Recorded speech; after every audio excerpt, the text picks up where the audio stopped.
ચાલો બપોરના 1 વાગ્યા આસપાસનો સમય છે. બધાને જય શ્રી કૃષ્ણ, જય સ્વામિનારાયણ ને જય માતાજી. આજના દિવસના વિડીયોમાં બધાને સ્વાગત છે. પહેલાં તો નૂતન વર્ષની બધાને ખૂબ ખૂબ શુભેચ્છાઓ અને બધાનું આવતું વર્ષ સુખમય અને શાંતિમય પસાર થાય એવી ભગવાનના ચરણોમાં પ્રાર્થના સાથે આજના દિવસના વિડીયોની શરૂઆત કરીએ છીએ. શરૂઆતમાં પહેલાં તો આજે અમારી શેરીમાં જે સ્નેહ મિલન હતું એનો વિડીયો જે થોડો ઘણો છે એ તમારી સાથે શેર કરું છું. તો પહેલાં એ જોઈ લ્યો.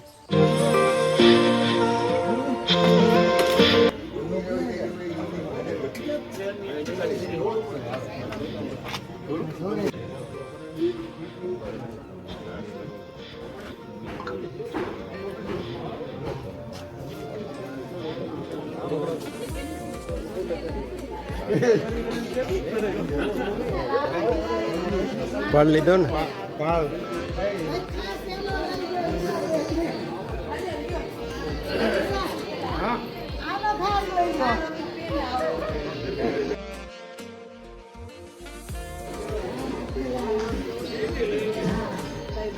हेलो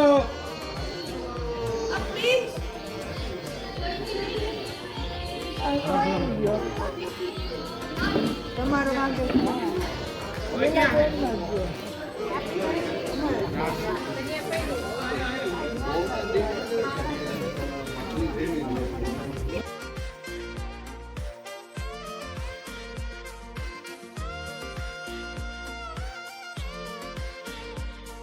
ચલો આજે થોડુંક મુહૂર્તનું કામકાજ હતું, દીવાબત્તી કરીને હવે મંદિરે જાય છીએ દર્શન કરવા. ત્યાં નહીં વેદું અહીંયા છે ને એમાં આ ભાઈને લાડુડીનો પ્રસાદ મળી ગયો ને એટલે મને કે આ લાડુડી લેતા આવજો, મને ભાવે.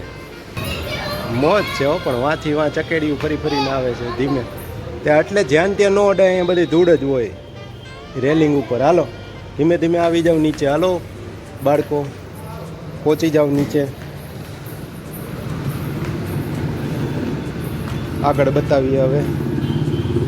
ત્યારબાદ બાળકો સાથે જૂનું સ્વામિનારાયણ મંદિર જે નાની બજારમાં આવેલું છે એમાં દર્શન કરવા માટે ગયો હતો. તો એની જે ક્લિપિંગ્સ છે એ તમારી સાથે શેર કરું છું, તો એ પણ આપ નિહાળી શકો છો. હવે પછી એની ક્લિપિંગ્સ આવશે. ચાલો જૂના સ્વામિનારાયણ મંદિરે દર્શન કરાવીએ. અન્નકોટ દર્શન આ બાજુ સાઈડમાં રહેવાય.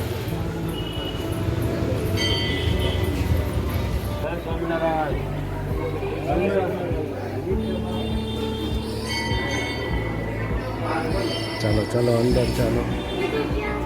બધું ઓલી બાજુથી ગઈ હશે અને અંદર ભેગી થઈ જશે.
ગોવર્ધન પૂજા કરવાની હશે અહીંયા.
આ મંદિરમાં જે ભગવાન રાધાકૃષ્ણની મૂર્તિ છે એ પહેલાં ગઢડા પધરાવવાની હતી અને પછી મહારાજને મૂર્તિ નાની લઈ ગઈ એટલે અહીંયા પધરાવવામાં આવી એવી કંઈક કથા છે. અને અહીંયા મહારાજ એક વખત દિવ્ય રૂપે વસરામ સુથાર નામના હરિભક્તની ઘરે જયમાં હતા એવી કંઈક કથા છે. ગુણાતીતાનંદ સ્વામીનું જે જગ્યાએ દેહ મૂક્યો એ જ જગ્યાએ આ સ્મૃતિ માટેનું મંદિર બનાવેલું છે.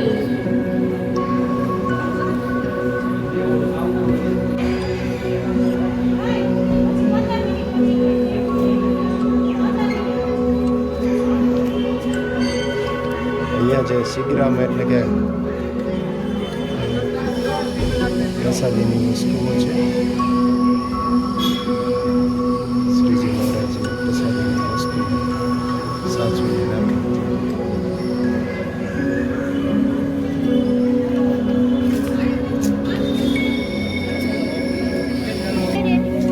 ચાલો અને બપોર પછીના સમયે આપણે અક્ષર મંદિરના અન્નકૂટનો પણ લાભ લેશું. એનો પણ વિડીયો બતાવશું તમારી સાથે. આગળ વધીએ હવે. અને ત્યાંથી દર્શન કરીને પછી હવે ભુવનેશ્વરી માનું મંદિર જે છે ગોંડલમાં, ફક્ત 2 જ મંદિર છે લગભગ, એક ભુવનેશ્વરમાં ને એક ગોંડલમાં.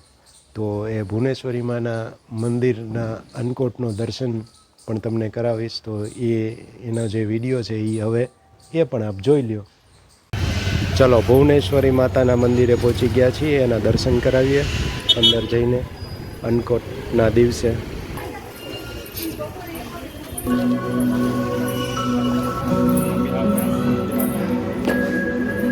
ચલો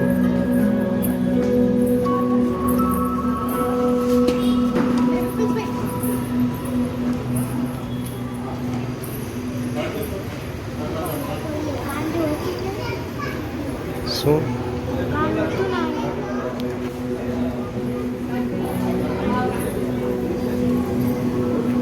ઉપર ભુવનેશ્વરી માનું મંદિર છે ને નીચે મહાદેવ છે.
અત્યારે આપણે ઉપર છીએ.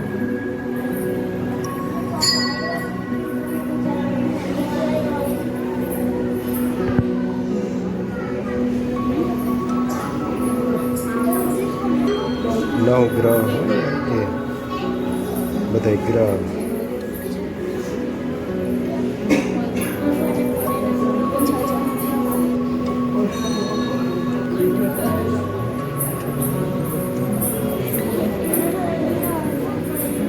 ક્યાં જવું છે?